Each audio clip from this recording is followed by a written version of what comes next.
Hey guys, what's up? Let me first start out this video by explaining to you that I love everything about this bike except the front end. That has been my only issue with this bike since I've owned it. If you go back in my library, you can see where I lost the front end on flat gravel one time.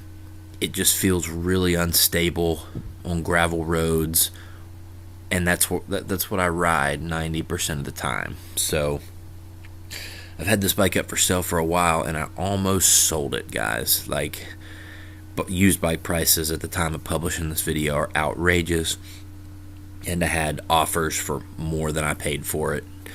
But I decided before I would do that, I would try this front tire. I'm going to put a link down below to Cross Training's video, which goes into the science of using a tire to basically do a 19-inch front wheel conversion. In his video, he used a Shinko 705, I believe. I wanted something with some actual knobby on it, so I used this 805. It's a 130/80/17, and it's basically like adding just about 2 inches to your front end. And yeah, it's so far it's well, let me tell you about it. Okay guys, finally got it done. The Versys 650 has the Shinko 805 installed now. This is the 130/80/17. So this front wheel is essentially a 19-inch front wheel now instead of a 17. So what did I have to do? Buy the tire, nothing else as far as the wheel and tire is concerned. It's still a tubeless tire. It was a little bit of a pain to get to beat up. I used 2 ratchet straps to beat it up. It is a rear tire. I went ahead and ran the rotation in the direction the tire says. Not sure if that's going to make a difference. What did I do right here?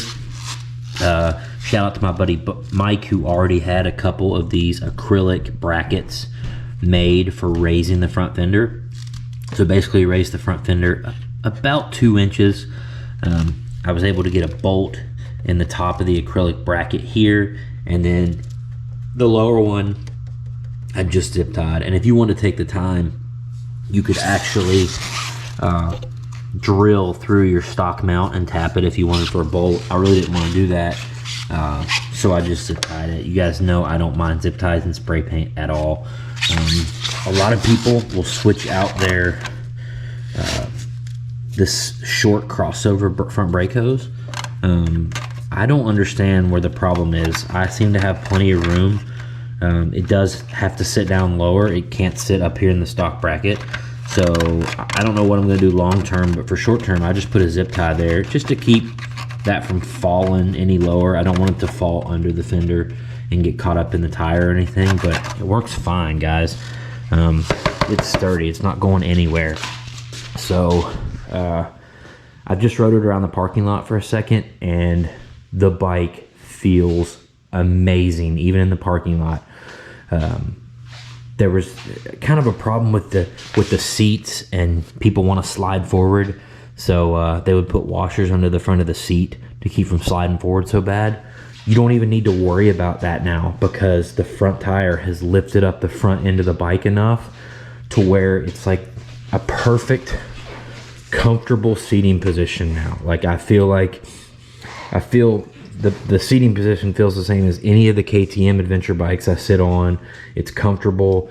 Everything's perfect. I'm pumped to get this out on some gravel roads and test it out, guys. I'm like super excited. I had 4 or 5 offers, for this bike in the last couple weeks for more than what I paid for it, and I almost let it go a couple times, and I'm so glad I didn't, because this bike's in perfect shape. 10,000 miles, and these bikes can go for 50, 60, 70,000 before an overhaul, I've seen. And I don't owe $1 on it. So yeah, I'm super excited to put some miles in this year. So all right, I'm gonna post a video of a test ride on some gravel here shortly, so be watching for that. And Thanks for hanging out with me. Hit subscribe and hit that bell and turn on the notifications. I appreciate it. Later.